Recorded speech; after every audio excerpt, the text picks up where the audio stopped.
प्रभु की स्तुति करो। हमारे प्रभु यीशु मसीह के गौरवशाली नाम में हमारी होसन्ना मिनिस्ट्रीज की ओर से आप सभी को हार्दिक बधाई। प्रभु आपको आशीर्वाद दें और समृद्ध करें। ईश्वर आपको इस पूरे दिन भरपूर अनुग्रह प्रदान करें। पवित्र शास्त्र में हम उन शब्दों को पढ़ते हैं जो पवित्र पौलुस ने इफिसुस में कलीसिया के लिए अपना दिल खोलकर कहे थे।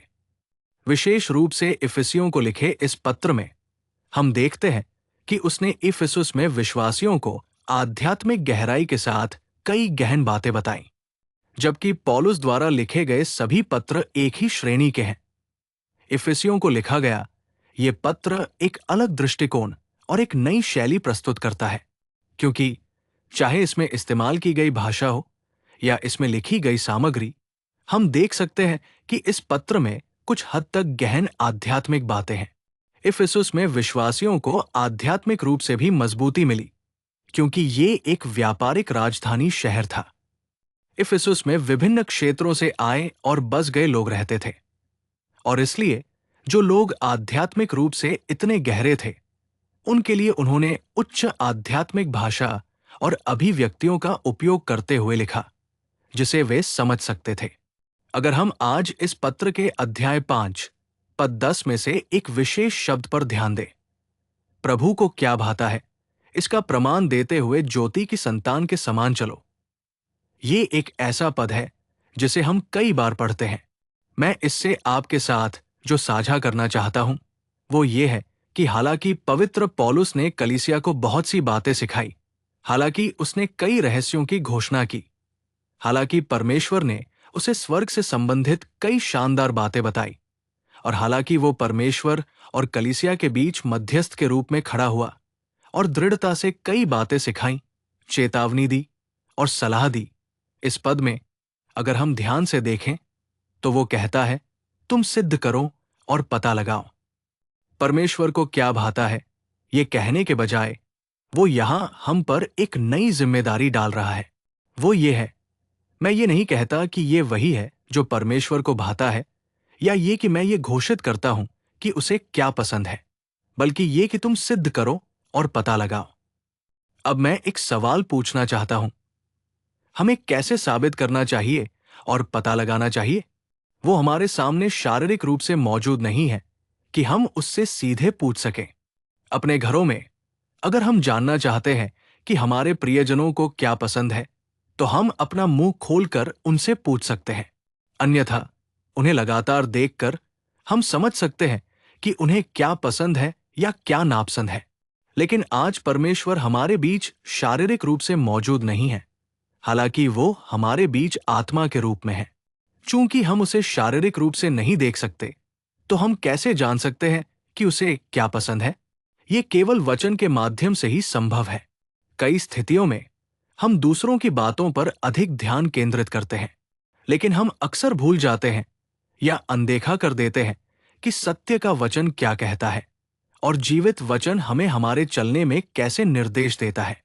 परमेश्वर के प्यारे बच्चों, इसीलिए इस आयत में पौलुस कलीसिया पर एक जिम्मेदारी डालता है।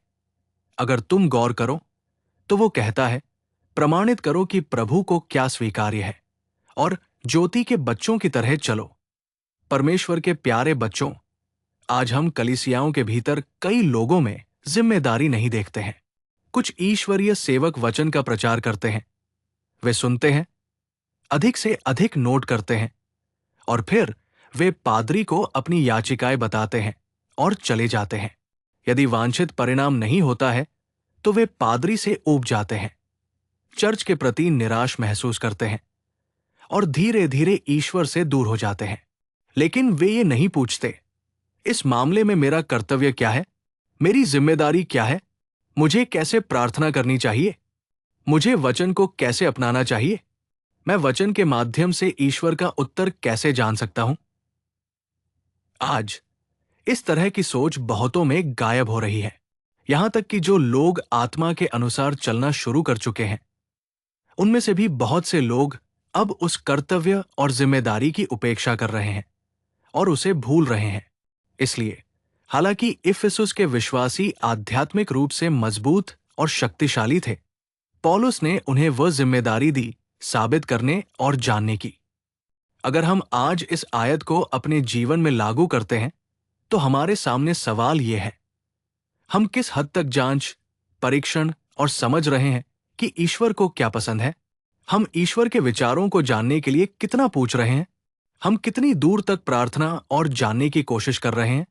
इन बातों को जानने के लिए हम वचन को कितना लागू कर रहे हैं और उसका कितना पालन कर रहे हैं?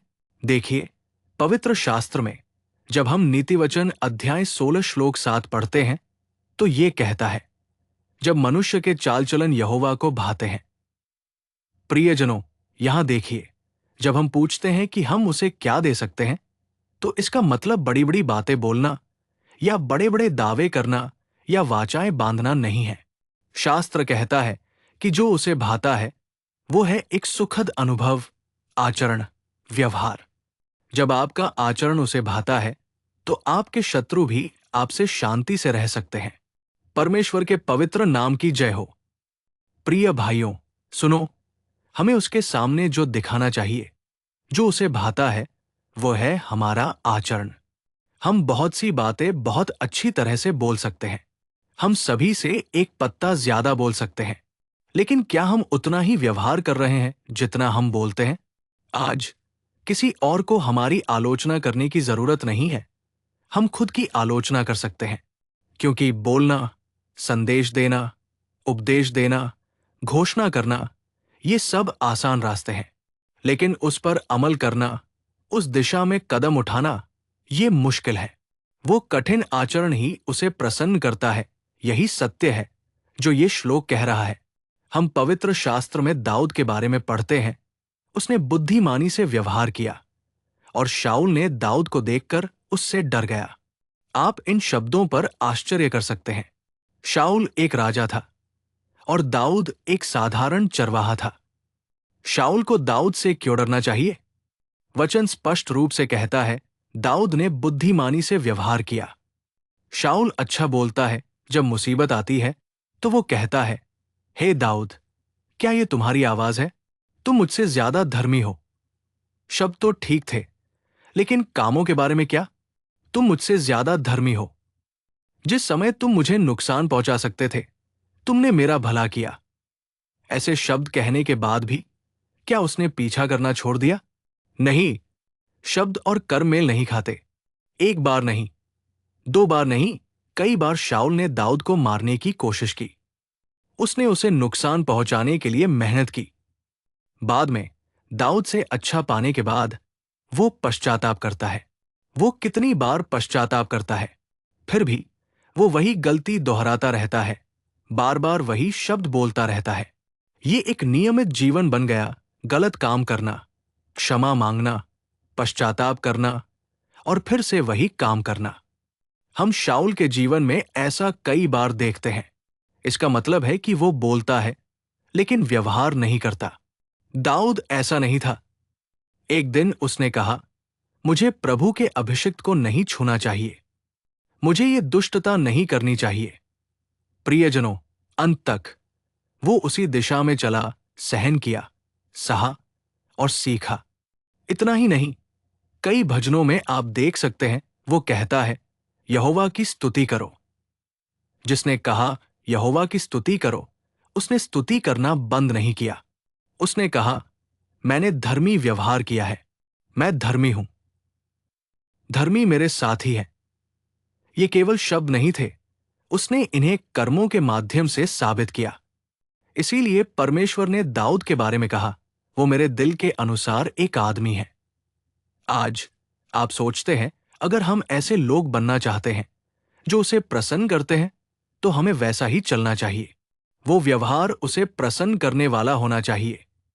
जब हम कहते हैं कि हमारा आचरण परमेश्वर को प्रसन्न करने वाला होना चाहिए, तो हमें इस मामले में बहुत सावधान रहना चाहिए। हमें बहुत सावधानी से चलना चाहिए। हमें ये नहीं भूलना चाहिए कि इससे हमें आशीर्वाद मिलता है। आज हम परमेश्वर के घर जा रहे हैं। हम बहुत समय से वचन सुनते आ रहे हैं। हम बहुत समय से वचन पढ़ते आ रहे हैं। इतना ही नहीं, हम ऐसी स्थिति में पहुंच गए हैं जहां हम बहुतों को वचन सुना सकते हैं।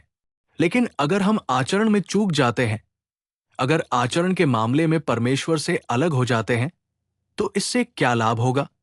पवित्र शास्त्र में एक और श्लोक, जब हम यशाया अध्याय 58 श्लोक 5 का पालन करते हैं तो मैं दूसरा भाग पढ़ रहा हूं। क्या ये वो उपवास है जिसे मैंने चुना है? ये श्लोक उपवास के बारे में संदेश देता है। मैं इस श्लोक से जो कह सकता हूं वो ये है कि उपवास अपने आप में जरूरी नहीं है कि परमेश्वर को प्रसन्न करे। किस तरह का उपवास उसे प्रसन्न करता है, हम इस श्लोक में इसे देखते हैं। दुखी चेहरा बनाकर लोगों के सामने व्यवहार करना, ऐसी बातें नहीं। लेकिन उपवास कर्मों के साथ होना चाहिए, ये यहां स्पष्ट रूप से लिखा गया है। एक सच्चाई पर ध्यान देना चाहिए। उपवास एक ऐसी चीज है जो ईश्वर को प्रसन्न करती है। प्रियजनों, देखो उपवास क्या है। क्या ये सिर्फ खाना बंद करना, पेट बांधना, घुटने टेकना और प्रार्थना करना है? ये आसान लगता है ना? लेकिन असली उपवास उन चीजों को त्यागना है जो हमें सहारा देती है, जिन चीजों पर हम निर्भर हैं, जो हमें ताकत देती है, उन्हें छोड़ देना और फिर प्रार्थना करना। इसमें शक्ति है।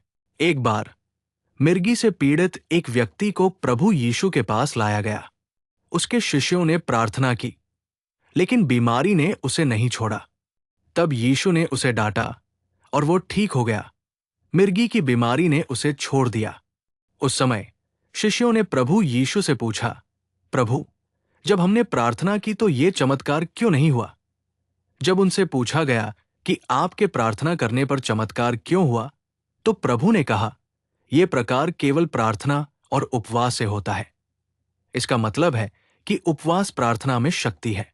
उपवास प्रार्थना में जीत है। किसी भी मामले में हमें प्रार्थना करने में सक्षम होना चाहिए। हमें विनती करने में सक्षम होना चाहिए। इसका मतलब है उपवास में मौजूद जीत को पहचानते हुए हमें उपवास करना चाहिए, प्रार्थना करनी चाहिए और उस जीत और उस आशीर्वाद को प्राप्त करना चाहिए। कुछ लोग औपचारिकता के तौर पर प्रार्थना करते हैं क्योंकि कुछ मांगना होता है। वे 2 या 3 मिनट के लिए अपनी आंखें बंद करते हैं और कहते हैं, प्रभु, मेरे परिवार को आशीर्वाद दे, मेरे बच्चों को एक अच्छा भविष्य दे, मुझे भी सुरक्षा प्रदान करें। यीशु के नाम पर हम मांगते हैं, पिता, आमीन। ये उनकी दैनिक प्रार्थना है। यदि कोई कष्ट या परीक्षा होती है तो वे कुछ और शब्द जोड़ते हैं, हे प्रभु, आपके अलावा मेरे लिए कौन है? पिता, मैंने यहां से ऋण लिया, वहां से ऋण लाया, मुझे इन लोगों को इतना चुकाना है, इसलिए आप कोई रास्ता दिखाएं। लेकिन जब वे ऋण लेकर आए तो उन्होंने अपने तरीके से व्यवस्था की। अब जब चुकाने का समय आया तो केवल ईश्वर को ही रास्ता दिखाना चाहिए। बिना किसी विचार के, बिना प्रभु पर निर्भर हुए वे अपनी सोच के अनुसार चले। लेकिन अब ईश्वर को रास्ता खोलना चाहिए। यही हो रहा है आखिरकार।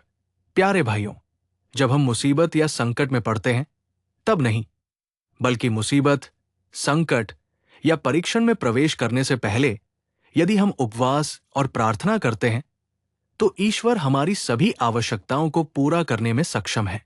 एक मुसीबत दूसरी मुसीबत को जन्म नहीं देनी चाहिए। एक कठिनाई दूसरी को जन्म नहीं देनी चाहिए। ऐसा नहीं होना चाहिए कि उसके बाद ही हम प्रार्थना करें।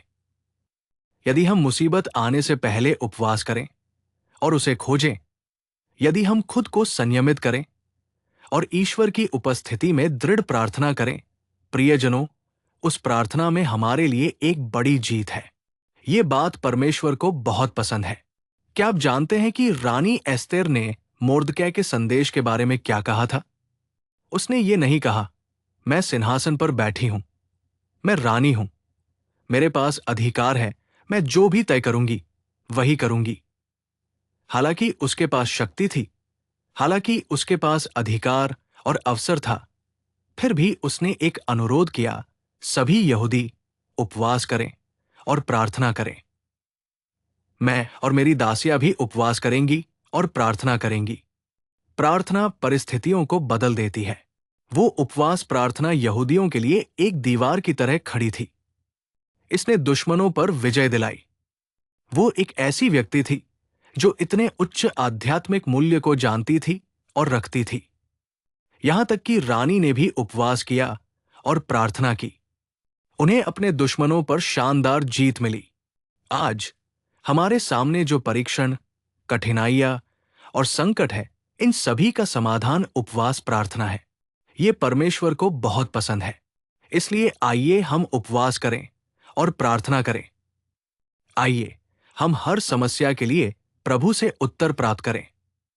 प्रभु हम सभी को ऐसी कृपा प्रदान करें। आमीन। अपने सिर झुकाएं। मैं एक छोटी सी प्रार्थना करूंगा। हे जीवन के स्वामी, कृपा और सच्चाई से भरे परमेश्वर, हम आपको धन्यवाद देते हैं। हमें वो विवेक प्रदान करें जो आपको परखने और जानने के लिए आवश्यक है कि आपको क्या पसंद है। मेरे पिता, हमने शास्त्रों से इस बात पर ध्यान लगाया है कि आपको क्या पसंद है।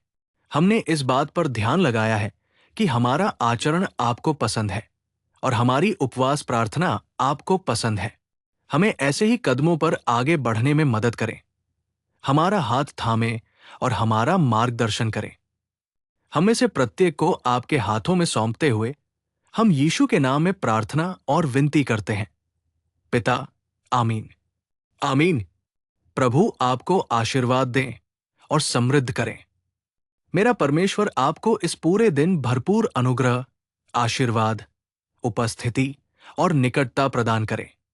इसी तरह जो लोग आज अपना जन्मदिन मना रहे हैं, उनके साथ मेरे परमेश्वर की उपस्थिति हो। जो आंसू बहा रहे हैं और जो परेशानी में हैं, उन्हें मेरा परमेश्वर मुक्ति प्रदान करे। आमीन। इस तरह के अनुग्रह के दैनिक संदेशों और आध्यात्मिक रूप से संबंधित अधिक संदेशों के लिए ये हमारा YouTube चैनल है।